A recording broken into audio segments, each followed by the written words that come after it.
Hai, perkenalkan nama saya Hendani Yohanes Sembiring dengan NIM 119-140-178. Di sini saya memenuhi tugas anggota tetap bersyarat. Dan pada kesempatan kali ini, saya akan menjelaskan materi mengenai self-love. Menghargai diri sendiri, kalau bukan kita, siapa lagi? Pernah nggak sih terbesit di dalam pikiran kita membandingkan diri kita dengan orang lain, terlalu cemas, insecure, ataupun kita merasa mengkritik diri kita karena suatu kesalahan, misalnya dengan kalimat, dia aja bisa, kok aku nggak bisa sih? Atau, apa yang salah sih dengan diriku? Kok aku jelek banget ya? Bagaimana jika aku salah? Atau apapun kalimat itu, kalimat-kalimat negatif yang mengkritik diri kita. Pernah nggak sih kalian melakukan hal itu? Perlu kalian ketahui, kalimat-kalimat negatif itu sebenarnya tidak baik. Dan kalimat-kalimat itu akan terus-menerus keluar apabila dalam diri kita tidak memiliki kemampuan yang cukup dalam mencintai diri sendiri atau self-love. Nah, apa sih itu self-love?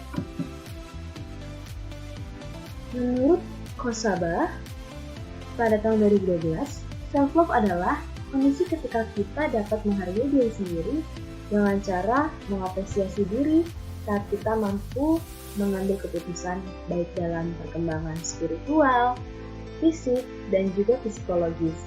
Misalnya, saat kita sudah berhasil untuk menerima kekurangan dan kelebihan kita, fokus kita terhadap tujuan yang kita miliki akan lebih mulus dan kita akan secara puas dengan usaha apapun yang kita lakukan nantinya.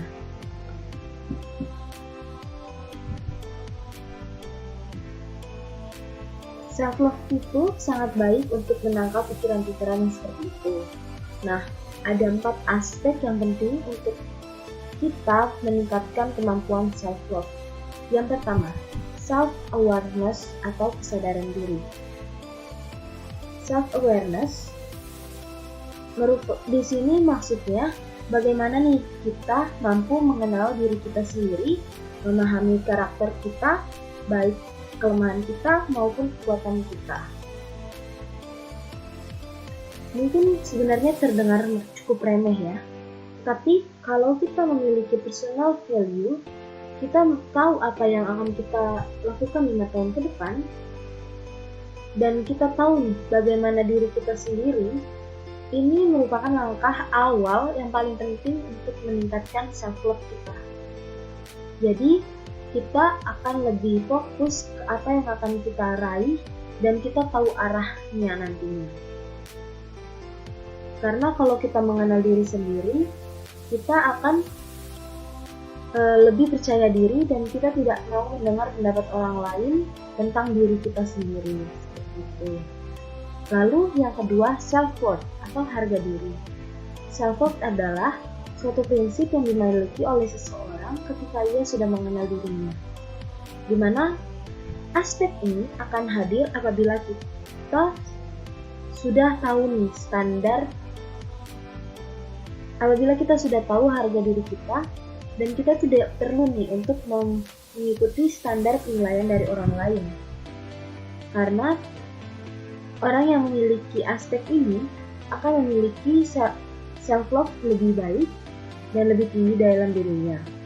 Dan dia akan menghargai setiap keputusan yang dia ambil dalam hidupnya. Lalu yang ketiga, self-esteem atau kepercayaan diri.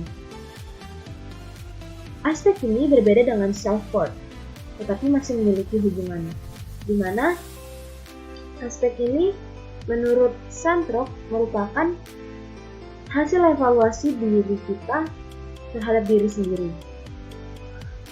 di mana hal ini termasuk dalam penilaian kita terhadap apa yang kita kuasai dan sesuatu yang kita kurang kuasai. Kita bisa meningkatkan aspek ini dengan cara berhenti membanding-bandingkan diri kita dengan orang lain berbuat baik dengan sesama, dan merawat diri. Nah, karena aku sudah singgung merawat diri atau self-care, ini dia akan kita bahas. Ini dia aspek yang akan kita bahas selanjutnya, yaitu self-care. Dimana self-care merupakan suatu tindakan yang dilakukan seseorang untuk menjaga kesehatan dirinya, baik secara fisik maupun mentalnya. Self-care sendiri menurut Oren merupakan kegiatan untuk menyimbangkan hidup dengan memenuhi kebutuhan dalam mempertahankan kehidupan, kesehatan, dan kesejahteraan hidup yang dilakukan individu itu sendiri. Nah, ada nih beberapa cara kita self-care. Misalnya, kita seperti mendengarkan musik, menonton film di akhir pekan, berolahraga, dan menghabiskan waktu dengan kasih, atau masih banyak kegiatan lain yang bisa kamu lakukan untuk merawat diri kamu sendiri.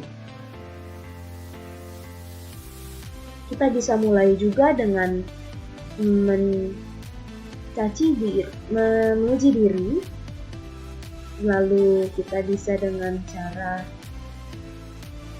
peduli dengan penampilan, tapi bukan artinya kita tetap membandingkan dengan diri orang lain, tapi lebih pede dengan penampilan yang kita miliki ataupun gaya yang kita miliki, seperti itu.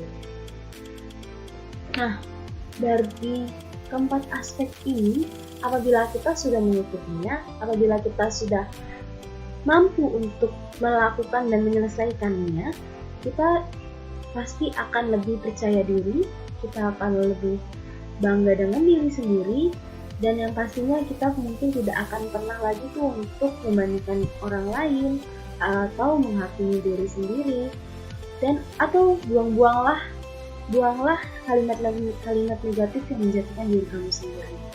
Karena kita hidup ini itu layak untuk bahagia dan kita itu berharga.